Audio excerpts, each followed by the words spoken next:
منع کیا گیا، اور جب انہوں نے توجہ نہ کی تو جھڑکی دے کر کے بتایا گیا کہ اللہ والوں کی شان کیا ہے کہ یہاں پردے نہیں اٹھائے جاتے بلکہ پردے ڈالے جاتے۔ نعرہ تکبیر، ہاتھوں کو اٹھا کر کے نعرہ رسالت، نعرہ حیدری، سبحان اللہ سبحان اللہ۔ جب تاج الاولیاء کی پردہ پوشی کا یہ عالم ہے تو اشرف الاولیاء کی پردہ پوشی کا عالم کیا ہے؟ واہ واہ واہ واہ واہ واہ واہ، سبحان اللہ سبحان اللہ۔ صفت ستاری کا مظہر ہوتا ہے، پھر فرمایا وہ صفت غفاری کا مظہر ہوتا ہے، یعنی وہ لوگوں کو معاف کرتا ہے جن کے بارے میں ہم آنکھ بن کر کے یہ کہہ سکتے ہیں کہ وہ پیدائشی ولی ہے۔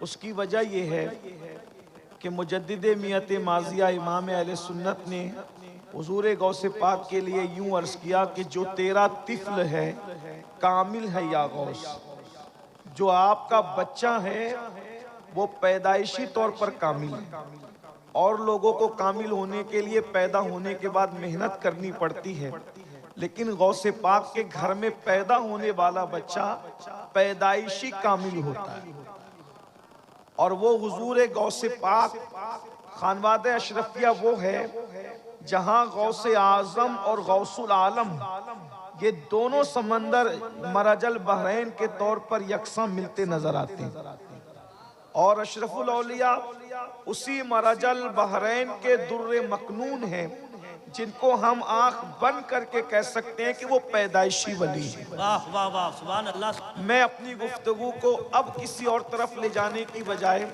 حضور غوث العظم دستگیر شیخ عبد القادر جیلانی رضی اللہ تعالیٰ عنہ نے ایک ولی کی 12 صفت کو بیان فرمایا۔ ولی کون ہوتا ہے؟ ولی کسے کہتے ہیں؟ بس 10 سے 12 منٹ میں میں اپنی بات پوری کروں گا، آپ ولی کی پہچان آپ کو مل جائے گی، آسانی کے ساتھ آپ پہچان سکیں گے کہ ولی کس کو کہتے ہیں۔ سرکار غوث اعظم جو ولایت تقسیم کرتے ہیں، جن کے در سے جن کے گھر سے ولایت تقسیم ہوتی ہے، وہ ارشاد فرماتے ہیں جب تک انسان میں 12 صفات پیدا نہ ہو جائے اس وقت تک وہ اللہ کا ولی نہیں ہو سکتا۔ نمازی بن جائے، روزے دار بن جائے، ذاکر بن جائے، پہاڑوں میں مجاہدہ کرے، جب تک 12 صفات کا حامل نہیں ہوگا اس وقت تک وہ ولی نہیں ہوگا۔ آسان 12 صفات سرکار غوث پاک فرماتے ہیں اللہ اپنی 2 صفات کا اس کو مظہر بناتا ہے، وہ اللہ کی 2 صفات کا مظہر ہوتا ہے، وہ رسول اللہ کی 2 صفات کا مظہر ہوتا ہے، وہ صدیق اکبر کی 2 صفات کا مظہر ہوتا ہے، وہ فاروق اعظم کی 2 صفات کا مظہر ہوتا ہے، وہ عثمان غنی کی 2 صفات کا مظہر ہوتا ہے، وہ مولا علی کی 2 صفات کا مظہر ہوتا ہے۔ غوث پاک نے رسول اللہ کے بعد اور خدا کے بعد چاروں خلفائے راشدین کی صفات کا مظہر اس کو قرار دیا۔ اس سے پتہ چلا نہ رافضی ولی ہو سکتا ہے نہ ناسبی ولی ہو سکتا ہے، ولایت اگر کہیں ہوگی تو صرف اور صرف پیور اہل سنت و جماعت کے پاس ہوگی۔ اس لیے کہ ناسبی کے دل میں مولا علی کے لیے محبت نہیں ہے، اور رافضی کے دل میں شیخین کے لیے محبت اور الفت نہیں ہے، تو نہ ولایت وہاں نظر آتی ہے نہ ولایت یہاں نظر آتی ہے۔ اگر ولایت کہیں نظر آتی ہے تو صرف اور صرف اہل سنت و جماعت میں نظر آتی ہے۔ حضور غوث پاک رضی اللہ تعالیٰ نے ارشاد فرماتے ہیں کہ جو 2 صفات کا مظہر ولی ہوتا ہے وہ اللہ رب العزت کی 2 صفات کا مظہر، ایک تو وہ صفت ستاری کا مظہر ہوتا ہے، وہ صفت غفاری کا مظہر ہوتا ہے، یعنی ولی وہ ہوتا ہے جو لوگوں کے عیب کو بیان نہیں کرتا بلکہ لوگوں کے عیبوں پہ پردے ڈالا کرتا ہے۔ اللہ رب العزت ستار ہے، جیسے وہ بندوں کے عیبوں پہ پردے ڈالتا ہے، جب وہ کسی کو اپنا دوست بناتا ہے تو صفت ستاری کا اس کو مظہر بنا دیتا ہے، وہ لوگوں کے عیبوں کو بیان نہیں کرتا بلکہ لوگوں کے عیب پہ پردے ڈالا کرتا ہے۔ اور اس منبر پر ابھی آپ نے اپنی آنکھوں سے دیکھا کہ اللہ اکبر اپنے مرید کو منع کیا گیا، اور جب انہوں نے توجہ نہ کی تو جھڑکی دے کر کے بتایا گیا کہ اللہ والوں کی شان کیا ہے کہ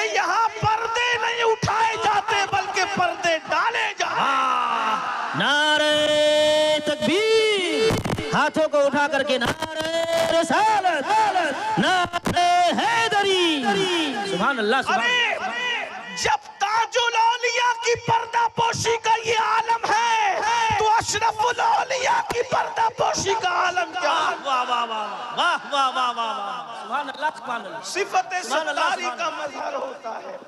پھر فرمایا وہ صفت غفاری کا مظہر ہوتا ہے، یعنی وہ لوگوں کو معاف کرتا ہے. اپنی ذات کے لیے وہ لوگوں سے لڑائی جھگڑا نہیں کرتا، اس لیے کہ ذات کے لیے لڑنا کفر کا کام ہوتا ہے، ذات کے لیے لڑنا یہ اللہ والوں کا کام نہیں ہوتا. وہ صفت غفاری کا مظہر ہوتا ہے. اس آئینے میں اگر آپ حضور اشرف الاولیاء کی زندگی کو دیکھیں، میں نے تو ان کو نہیں دیکھا، میں نے صرف لوگوں سے سنا ہے. سن کر میں اس نتیجے پر پہنچا ہوں. جنہوں نے دیکھا ہے وہ گواہی دیں گے، شہادت دیں گے کہ ان لوگوں نے حضور اشرف الاولیاء نے اپنی ذات کے گستاخوں کو ہمیشہ معاف کیا اور اس دن کو یاد دلایا جو فتح مکہ کا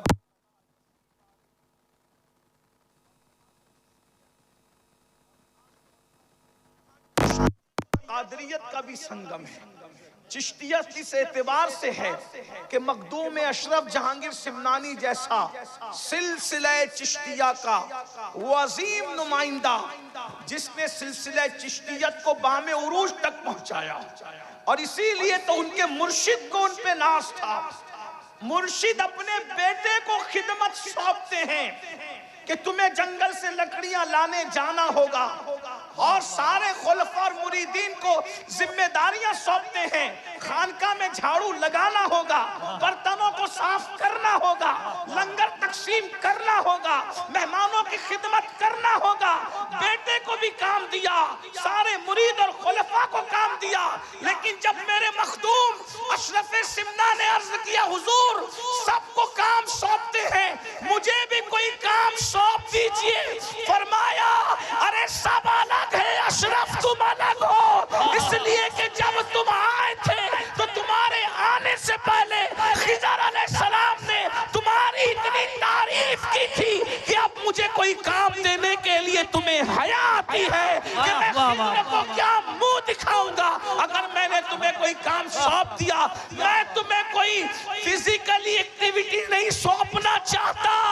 اگر تم کچھ کرنا ہی چاہتے ہو تو ذکر اذکار کے ذریعے سے منزلوں کو طے کرتا ہے. نعرہ تکبیر، نعرہ رسالت، فیضان مخدوم اشرف، فیضان مخدوم العالم. جس کا مرشد جس کو ذمہ داری اور خدمت دینے اور خدمت لینے کے لیے حیا کرے وہ اشرف سمنہ ہے، وہ ہمارے مخدوم ہے. بہرحال تو چشتیت تو اس اعتبار سے کہ مخدوم صاحب چشتی ہیں، اور قادریت اس اعتبار سے کہ سیدنا عبدالرزاق نورالعین کی اولاد ہے. تو یہاں چشتیت اور قادریت ایک ساتھ جمع ہوتی، یہ بھی مراج البحرین ہے الحمدللہ تعالی. تو چشتیت اور قادریت جو جمع کرنے کی بات کر رہا ہوں تو یہ کہ یہاں ہائے ہائے ہائے کیا بات، اشرفی صحبہ شراب سنجری، سبحان اللہ. ایک ہی شیشے میں ہے دونوں بھری، قادری صحبہ شراب سنجری، ایک ہی شیشے میں ہے دونوں بھری. قادری صحبہ شراب سنجری، قادری صحبہ شراب سنجری، ایک ہی شیشے میں ہے دونوں بھری. کیا خوش نصیبی ہے ہم لوگوں کی. تو قادریت اور چشتیت جب ملی ہوئی ہے تو دونوں میں اب بات کیا ہے. حضور غوث پاک فرماتے ہیں کہ میرا گھوڑا بے لگام ہے اور میری تلوار بے نیام ہے. اور چشتی لوگ کہتے ہیں خواجہ نصیر الدین چراغ دہلوی رضی اللہ تبارک و تعالیٰ عنہ کہ ہم چشتی لوگ کسی سے الجھتے نہیں، ہم نے اپنی تلوار ننگی کر کے رکھ دی ہے، جو آ کر کے الجھے گا اس کا قصہ خود ہی تمام ہو جائے گا. لیکن یہ اللہ والے اپنی ذات کے لیے کسی سے نہیں لڑتے.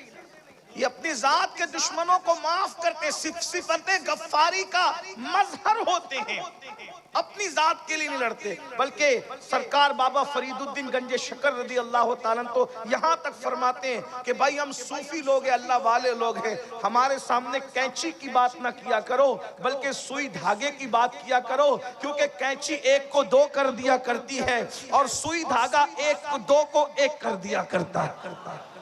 یہ خانقاہ ہے، یہاں پر ایک کو دو نہیں کیا جاتا بلکہ دو کو ایک کیا جاتا ہے۔ یہ سرکار بابا فرید گنج شکر رضی اللہ تعالیٰ کی تعلیم۔ اللہ نوازش کرم فرمائی ہے، آپ کی دعائیں سرکار جی نہ محبتیں آپ۔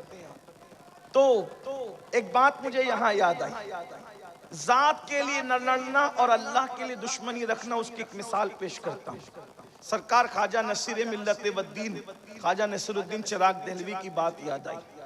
کچھ لوگوں نے بادشاہ کے پاس جا کے چغلی کی کہ یہ لوگ تو سما میں رات دن رہتے ہیں، یہ اللہ والے لوگ نہیں ہیں اور یہ ایسے ہی ہیں ویسے وغیرہ وغیرہ کہا۔ بادشاہ نے کہا ٹھیک ہے، ہم ان کو اپنا نوکر بنائیں گے اور ان سے اپنی خدمت لیں گے۔ سرکار نصیر الدین چراغ دہلوی کے پاس نمائندہ بھیجا اور نمائندہ بھیجنے کے بعد کہا کہ آپ کو بادشاہ کی کوئی نہ کوئی نوکری قبول کرنی پڑے گی۔ سرکار نصیر الدین نے فرمایا میں آپ سے کوئی تعلق نہیں رکھتا، میں آپ کی نوکری کیسے کر سکتا ہوں؟ کہا اگر آپ نوکری نہیں کرو گے تو مشکل اٹھاؤ۔ کہا میں ہر مشکل اٹھاؤں گا۔ سیرت نگار لکھتے ہیں یہ سینے کی جو ہڈی ہوتی ہے، ان دونوں ہڈیوں میں سوراخ کر کے خواجہ نصیر الدین چراغ دہلوی کو لٹکا دیا گیا کہ آپ نوکری کریں۔ سرکار نصیر ملت والدین سے مریدین نے کہا حضور یہ ظلم پر آیا ہے، آپ نوکری کے لیے تیار ہو جائیں، یہ جو کہتا ہے آپ کر لیں ورنہ یہ آپ کو نقصان پہنچائے گا۔ آپ نے فرمایا ٹھیک ہے میں تیار ہوں۔ تو بادشاہ نے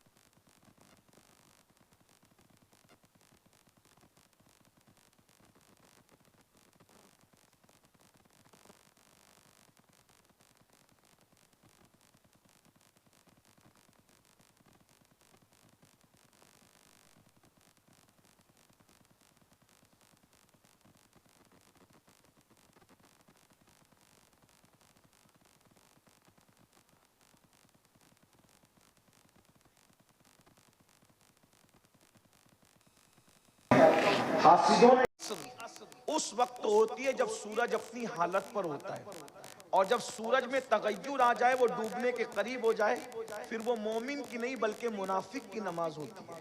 یعنی جب سورج ڈوبنے کے قریب ہو تو اللہ کے رسول علیہ الصلوۃ والتسلیم نے فرمایا اس وقت نماز پڑھنا یہ نفاق کی علامت ہے۔ یہ نفاق اعتقادی ہم نہیں کہتے اس کو، نفاق عملی کہتے ہیں اس کو۔ لیکن بہرحال اللہ والے اس وقت بھی نماز پڑھنے کو پسند نہیں کرتے تھے بلکہ مسنون وقت میں نماز پڑھنے کو پسند کرتے تھے۔ ابھی حضور مرشد اجازت کے سرکار وارث پاک کا ذکر کیا کہ وارث پاک کسی کے پیچھے نماز نہیں پڑھتے بلکہ وارث پاک الگ نماز پڑھتے ہیں۔ تو لوگ یہ مشہور کرتے تھے کہ وارث پاک نماز ہی نہیں پڑھتے، وہ نماز پڑھتے تھے مگر کمرے میں چھپ کے پڑھتے تھے، جیسا کہ حضرت نے اشارہ کیا۔ لوگ کہتے تھے آپ جماعت کے ساتھ نہیں پڑھتے، جماعت کے ساتھ نہیں پڑھتے، تو وارث پاک کہتے تھے ارے جماعت سے پڑھانا ہے تو علی حسین اشرفی جیسا امام لا کر کے دو نا۔ سبحان اللہ سبحان اللہ۔ اگر وارث پاک کو پیچھے کھڑا کرنا ہے تو کوئی علی حسین اشرفی جیسا لا کر کے امام دو، اور کسی ایک کے پیچھے کھڑا کر دیا وارث پاک کو تو نماز کے بعد وارث پاک نے کہا سنا سنا امام صاحب آپ نے ہم کا بہت تھکا دیا۔ سرکار وارث پاک کہتے بہت تھکایا آپ نے ہم کا۔ کہا وہ کیسے؟ کہا ہم تو آپ کے پیچھے نماز کے لیے کھڑے ہو گئے لیکن کبھی چارے کی دکان پر، کبھی کرانہ دکان پر، کبھی کہیں لے کے بھٹکتے رہے، جہاں جہاں امام گیا پیچھے پیچھے وارث تھے۔ تو کہا ایسی نماز بھی کیا نماز ہے؟ لیکن یہ ہم لوگوں کے لیے، ہم لوگوں کو تو ہر صحیح العقیدہ کی ابتدا کرنی چاہیے کہ وارث پاک کا مرتبہ اور تھا، ہمارا مرتبہ اور ہے۔ تو اندازہ فرمائے تو بھائیو ہم لوگ کیا ہیں؟ کسی نے حجاج سے کہا او حجاج تو بھی ہمارا امام، اور ابو بکر بھی قوم کے امام تھے. تو کتنا بدماش ہے، وہ کتنے اچھے تھے. حجاج تو حجاج تھا، بدماش تھا، لیکن حاضر جواب تھا. اس نے کہا تم ابو ہریرہ بن جاؤ، میں بھی ابو بکر صدیق جیسا.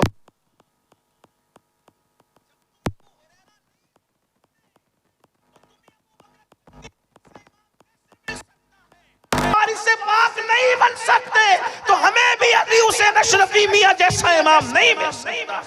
سود کھاتے رہو گے، حرام کھاتے رہو گے، عورتوں پہ بد نظری کرتے رہو گے، اسی طریقے سے اپنی بیٹیوں کو بازار اور ولیموں میں بے پردہ گھماتے رہو گے، اور پھر سوچو کہ ہمیں بھی اعلیٰ حضرت اشرفی میاں جیسا امام مل جائے. تو بات ایسی ہے نا، جیسے ہم رہیں گے ویسے، جیسے ہم ویسے ہمارے امام، جیسے ہم ویسے ہمارے پیر، جیسے ہم ویسے ہمارے مشائخ. ارے تو خسرو بن، تیرا پیر نظام الدین محبوب الہی تو ہے نا. پیر کو تلاش کرنے کی ضرورت نہیں، ہم نے خسرو بننا ہے.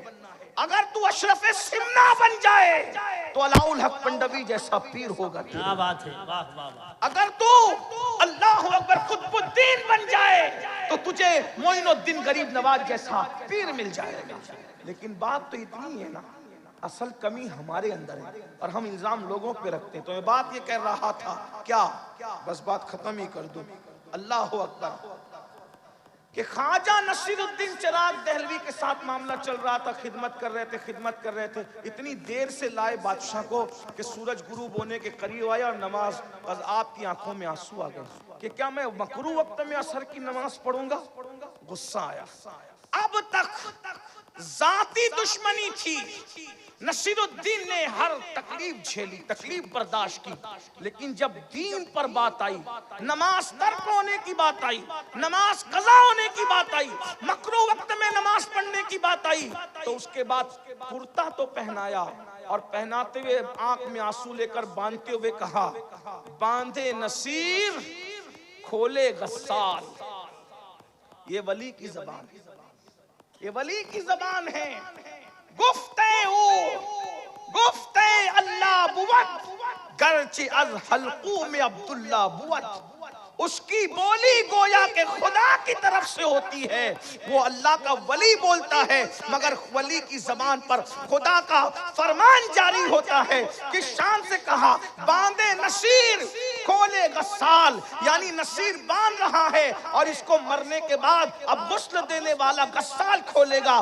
دنیا نے دیکھا آج کے سورج کے بعد کل کا سورج غروب نہیں ہوا اور بادشاہ مر گیا، اس کی روح پرواز کر گئی. اس لیے کہ اب جان کی دشمنی کی بات نہیں تھی، اب اسلام کی دشمنی کی بات تھی. تو اللہ کا ولی وہ ہوتا ہے جو صفت ستاری اور صفت غفاری کا مظہر ہوتا ہے. وہ نہ عیب کھولتا ہے اور نہ ذاتی دشمنی کرنے والوں سے بدلہ لیتا ہے.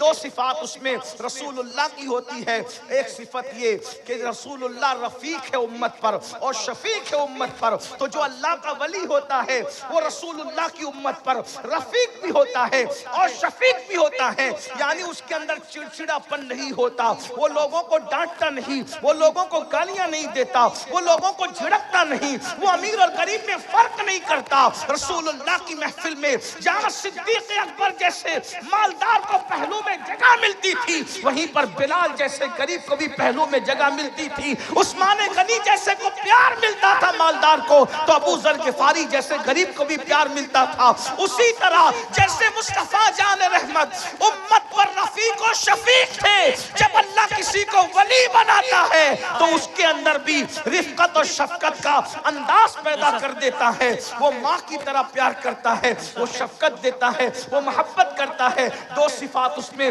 صدیق اکبر کی ہوتی ہے، وہ صادق ہوتا ہے، وہ مصدق ہوتا ہے، یعنی کہ وہ سچ بولتا ہے اور سچ کی تصدیق کرتا ہے. اور دو صفت فاروق اعظم کی ہوتی ہے، وہ امر بالمعروف کرتا ہے، نہیں انل منکر کرتا ہے.